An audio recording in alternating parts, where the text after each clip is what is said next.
హైదరాబాద్ నుంచి సుబ్రహ్మణ్యం రాస్తున్నారు. జపమాల ధారణమాల రెండు వేరువేరుగా ఉండాలా, తెలియచేయగలరు అంటూ రాస్తున్నారు.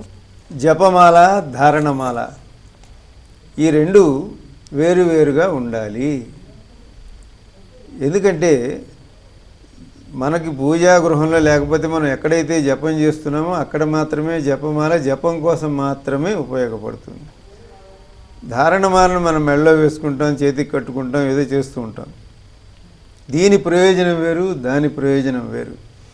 మనం రోజు జపం చేయటం వలన ఆ జపం చేసేటువంటి యొక్క ప్రభావం ఈ జపమాలికలో ప్రవేశిస్తుంది.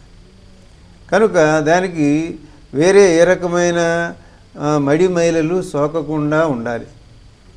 మనం మెడలో ధరించినటువంటివి మనం వీధుల్లో తిరిగేటప్పుడు కానీ బయట కానీ ఎక్కడ కానీ మనం చేసే వ్యవసాయ వృత్తి వ్యాపారాదులు వీటన్నింటిలోనూ కూడా ఇది పాలు పంచుకుంటూ ఉంటుంది. కాబట్టి దీనిని మనం ధరించేది దాంట్లో ఉండే ప్రభావం చేత మన శరీరానికి ఆరోగ్యం కానీ మనకు మంచి ఫలితాలు కలగటం కోసం రుద్రాక్షలు కానీ తులసి పూసలు కానీ ఇటువంటివి మనం ధరిస్తూ ఉంటాం. ఇవి ఇందుకోసం చేసేవి.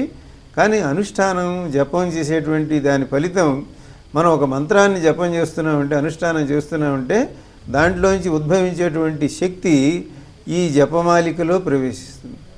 కాబట్టి దానిని అక్కడే ఉంచాలి, ఒక చోట ఉంచాలి. మళ్ళీ మనం జపం చేసేప్పుడు మాత్రం దాన్ని అందుకోసం మాత్రమే ఉపయోగించాలి.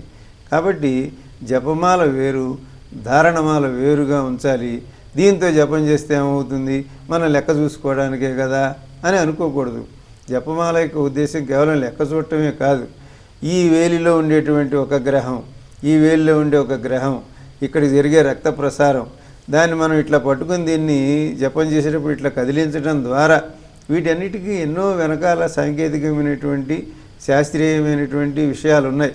కాబట్టి లెక్క చూడటానికే కదా అనే ఉద్దేశంతో కాకుండా జపమాల వేరుగా ధారణమాల వేరుగా ఉంచండి.